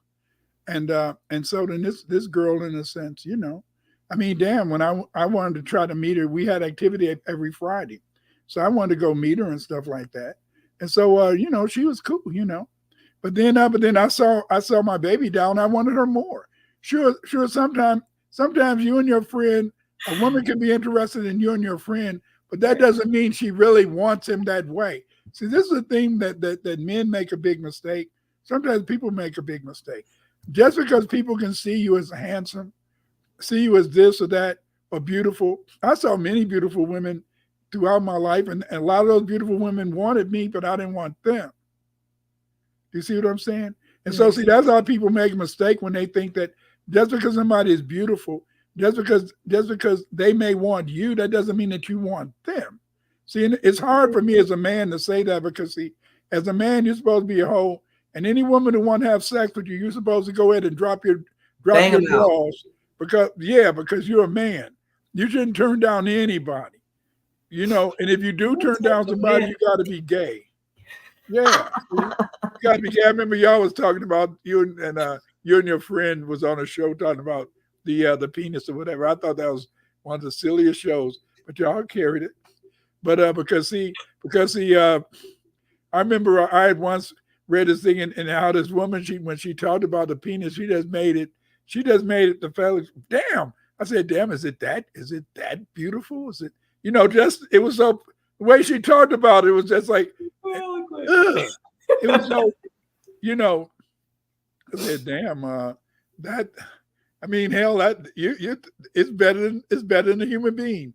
But the point is that we have to understand that we have to be able to give of ourselves. We have to be able to sometimes cry because there's nothing wrong. There's nothing wrong with crying. Right. But that's not in our culture. It's not in our culture. And because it's not in our culture, we have to avoid it. But at the same time, when you're just as a man expects a woman to always be exciting, to always, stay in shape, we should want to at least if you're not going to stay in shape, at least be ready to take them places and right. Be ready to throw nice it out. things. I mean, give something, you know, and that's the most important thing in life is that is not enough to love. You see, and I'm gonna tell you something else. It's not enough to just show you love somebody. That's true. You know, it's like that old song, "Show and Tell." That's the way. When I want to say, no, that's right. That's right. Yeah.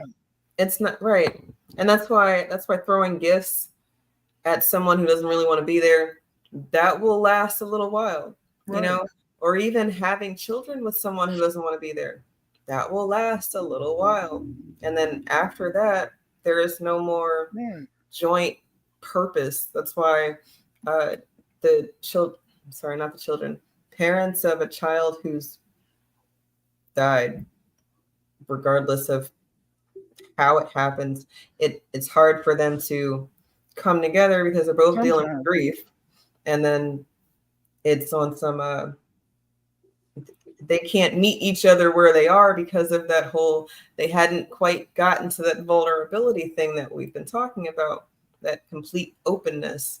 You know, women tell their doctors, or not even tell. When I was pregnant the first time, I was married. Oh, I'm one of those white girls. No, I'm just kidding. The first pregnancy, they were very much stressing that postpartum depression. Yeah. And it was always when my husband wasn't there. Every single time after that, it seemed like they always wanted to get this insider information. Are you safe? Is everything okay? Do you feel, do you have thoughts? And I hate that it seems like it's for a purpose other than to help these women with these thoughts. If they don't have anybody at home to talk to, it's a trip. They go to the doctor and they're not necessarily helping as much as documenting a lot of things. And then at least I live in Chicago. In Chicago, at least every couple of years, it's a single mom living by herself who kills all her kids and then kills herself.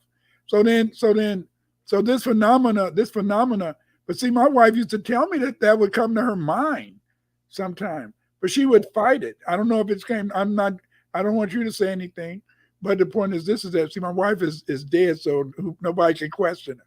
But the thing is this though, is that this is being human. And see, a lot of times we're not allowed to be human, especially as Black men and women. We're hardly ever allowed to be human. And, think about it though. If you were a self-hating brother fucker, and then your wife is like, "Oh, I feel like I gotta do something," and then you take her ass to the crazy house because she has no control over herself because she wants to kill my kids. You know, that's very scary to put that type of information in someone's hands and then let them have it, you know, without locking the doors, or you can't leave until you forget it, or you know, or whatever it is. If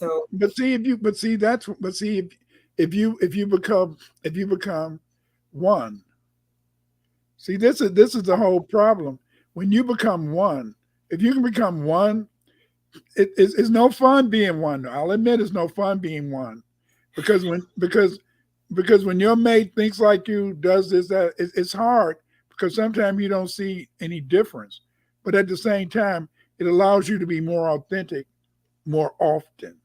Yeah. See, but the point is this, is that, because see, no matter what I might say of family, nobody wants to be hurt, and we're always trying to avoid being hurt. We're always trying to avoid being hurt, and because we're always trying to avoid being hurt, then it's very difficult for us, even in our relationships. You know, even though you can see somebody naked, you can make love and all that type of shit for years and years, that still doesn't mean that you can feel have the nerve to be authentic, have the nerve to really feel in the sense that you're wanted, you know. But anyway, I'm going to show a few brands, please. Excuse me.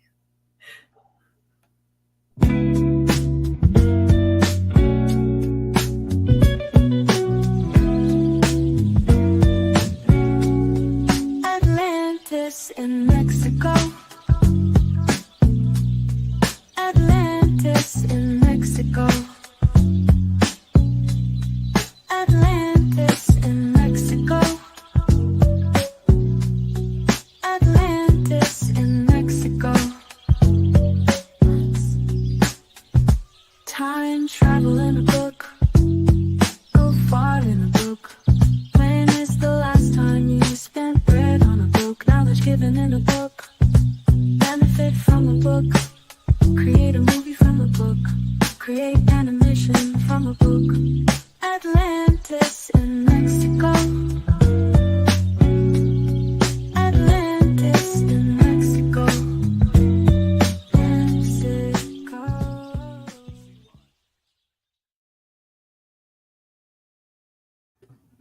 Free your mind, let it go.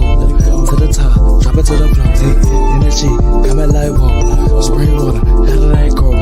Free your mind, let it go. Tap in, go, let it nigga know. Hey, let it nigga know. Let it nigga know. Energy, coming like whoa. Spring water, let it go. Free your mind, let it go. To the top, drop it to the floor. Energy, coming like whoa. Tap in, go, let it nigga know. Hey, she told me go and put it in her heart. I told her I don't wanna break it all apart. Let me be a night light in the dark. Hey, my nigga shine bright with the art. Gemini 2-time, know what's up. Got the stars on the line with the charts. Big dog, so I gotta leave a mark. Free your mind, cause I'm not that smart. Hey, energy, got my light walk. Spring water, how did that grow? Free your mind, let it go. To the top, drop it to the floor. Hey, energy, got my light walk. Spring water, how did that go? Free your mind, let it go. Tap in, go, let it nigga know. Hey, let it nigga know.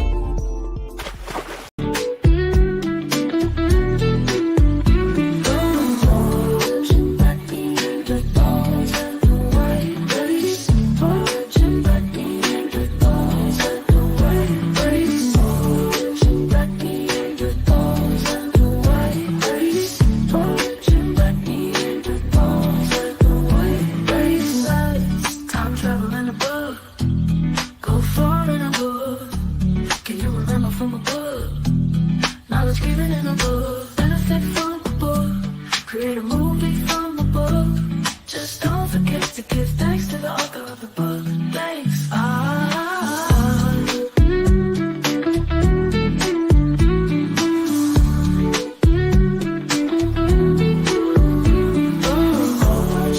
Black Neanderthals and the white race. Origin, Black Neanderthals and the white.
Let the researcher do the research. Yes, let the researcher do the research. Dr. Clyde Winters, let him do the research. We need more researchers like Dr. Clyde Winters. Yes, yes, yes. Let the researcher do the research. Yes, we don't understand that it takes people who want to do research to be able, in a sense, to tell us our history. Yes, many people have taken my course, The Afrocentric Researcher. You can take it too. All you got to do is join. But if you don't, in a sense, join, understand that it's through your hard work, through your persistence, that you can become a researcher. Yes, yes, yes. Let the researcher do the researcher. You know what? I've written some books that can help you to be a researcher. Those books are Pathfinder, Clive Winter's In Search of the Roots of Afrocentric Studies. Yes, yes, this book is an important book. It'll help you learn all about your history. My other book is Afrocentric Researcher by Dr. Clive Winters. This book, in a sense, is the most important book that you will find. What makes this book important is that the Afrocentric Researcher provides you with a course, yes, provides you with a course outline that tells you all the things you do to be a great researcher. Yes, get these books, The Afrocentric Researcher, and in a sense, get my book, Pathfinder. These books are the books you need to be successful, the books that will make you a great researcher. Get these books, but let the researcher do the research, but you can be the researcher too. What's up, everybody? It's Eve. Follow me on Twitter and YouTube for space recordings and special live programs. 2024, we're doing things a little different if you haven't peeped game by now. So yeah, this is your chance. You can do it now if you want. Hit the bell here on YouTube at JustEveB, or find me on X at Justice4Just Us. That's JUSTICE, 4 JUST_US. And if you feel so inclined, support my channel and the work we do over here. The Cash App and Patreon links are in the description. Black first.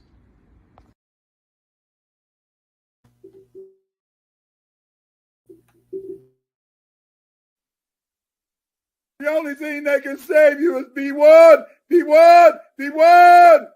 To fight Cage, you must stay black first.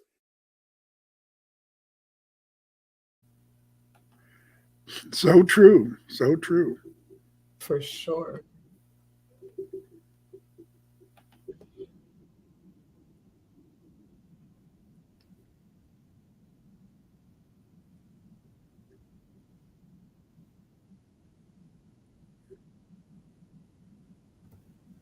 Are we back?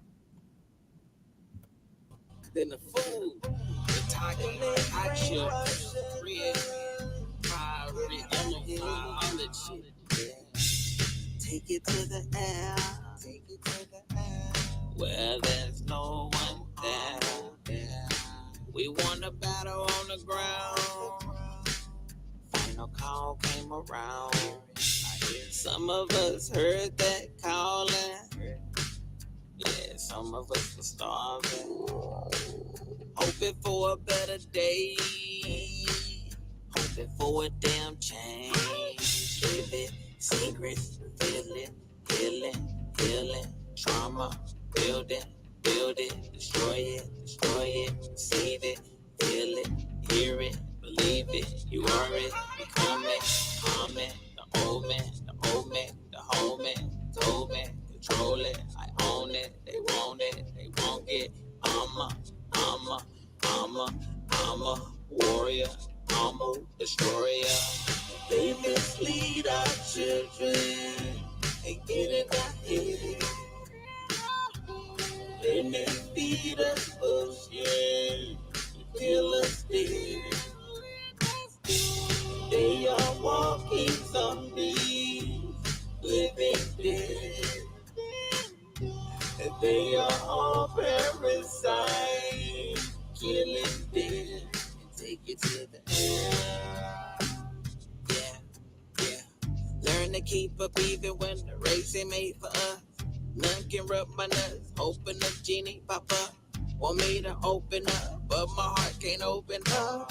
I've been hurt, no, I can't tell you my secrets, but if it worked for me, I know that it worked for us. No spoon feed us, ain't no off switch. I can never switch. I know too much shit.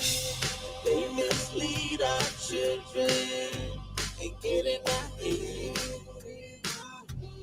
They feed us bullshit, killers dead.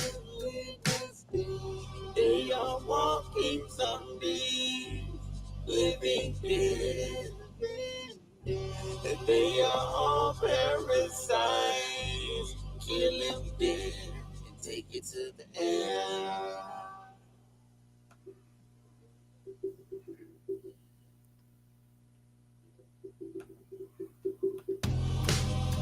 They all on YouTube.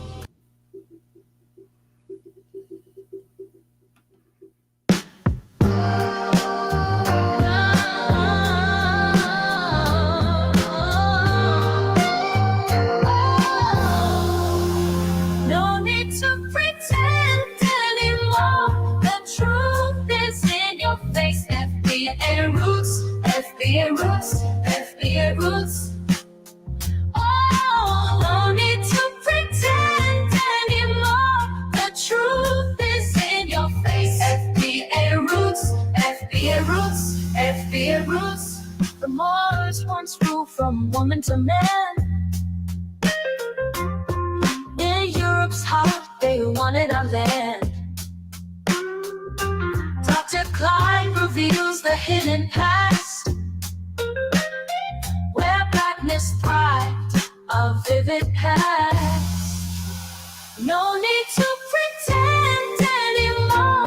The truth is in your face. FBA roots, FBA roots, FBA roots. Oh, no need to pretend anymore. The truth is in your face. FBA roots, FBA roots, FBA roots. From rooms to moors, the truth is told. Stories of strength, being black is bold. Cultures blended, histories merged. A bond of funk, our souls converge.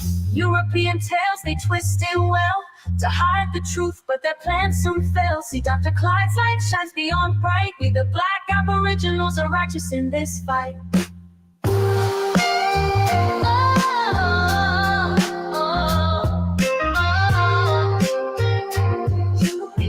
Aboriginals are righteous in this fight. European tales, they twist it well. FBA roots, FBA roots, FBA roots.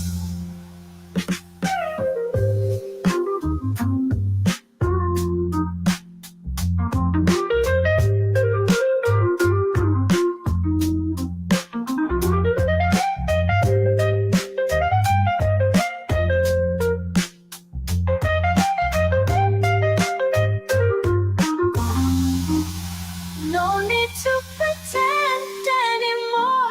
The truth is in your face. FBA roots, FBA roots, FBA roots.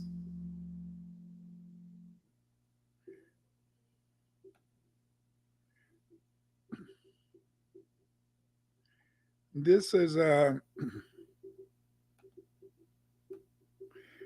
like I said, those videos were by Yoshima the Genius, and you know, you guys can get his videos at yoshima.gumroad.com. So check him out.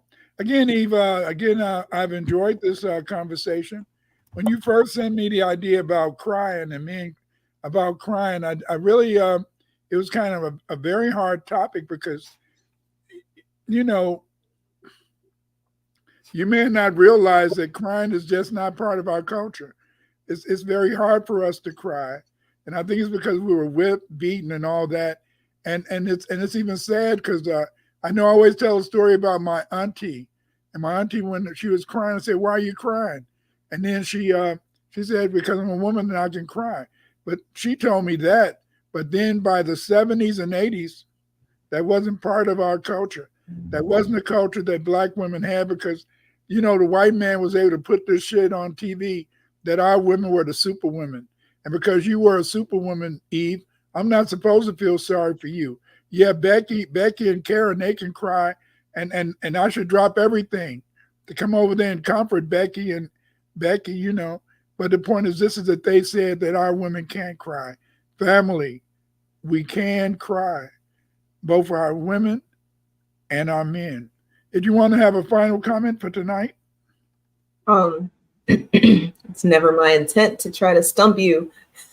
with my thoughts on what we're gonna have a reality check about. But I think that this was a good one because, well, not only is it a stigma for, that for men to show emotion, but women, when we show emotion, it oftentimes gets misinterpreted, which is why, people say that they don't want their children to be upset by their tears, when really essentially I think children are like problem solvers. If you let them, they want to fix it, whatever it is, not even that they're upset, just like, well, wait a minute, something's off with you, and that's not how you normally are. And I find that crying can be a release of sorts. I don't like it though, because I don't feel like it does enough, but I don't want us to shy away from the release of the emotion, because holding it in, I think holding it in is dangerous, like to our health, to the people around us.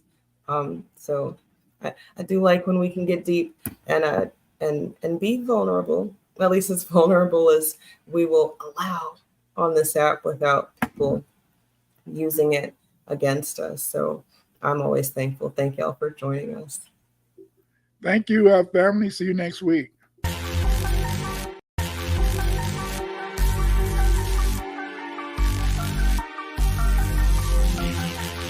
If you're not going to speak up, you're the one to do. If you're not going to speak up, you're the one to do. If you're not going to speak up, you're the one to do. If you're not going to speak up, you're the one to do. Vampires, they prey on your fears and then stay away. Vampires, they prey on your fears, control your honest fears. Don't let them take your energy. What I say. Don't let them suck your control your honest fears. I am you and control your honest fears. Don't let them take your energy. Don't let them suck your energy. It's a distraction away from me. I am you and you are me. If you're not going to speak up, you're the one to do. If you're not going to speak up, you're the one to do. If you're not going to speak up, you're the one to do. If you're not going to speak up, you're the one. Don't follow nobody but yourself. Don't follow, I said nobody but yourself. Don't follow nobody but yourself. Don't follow yourself. Nobody, yourself. Nobody but yourself. The only thing that can save you is be one, be one, be one. To fight Cage, you must stay black first.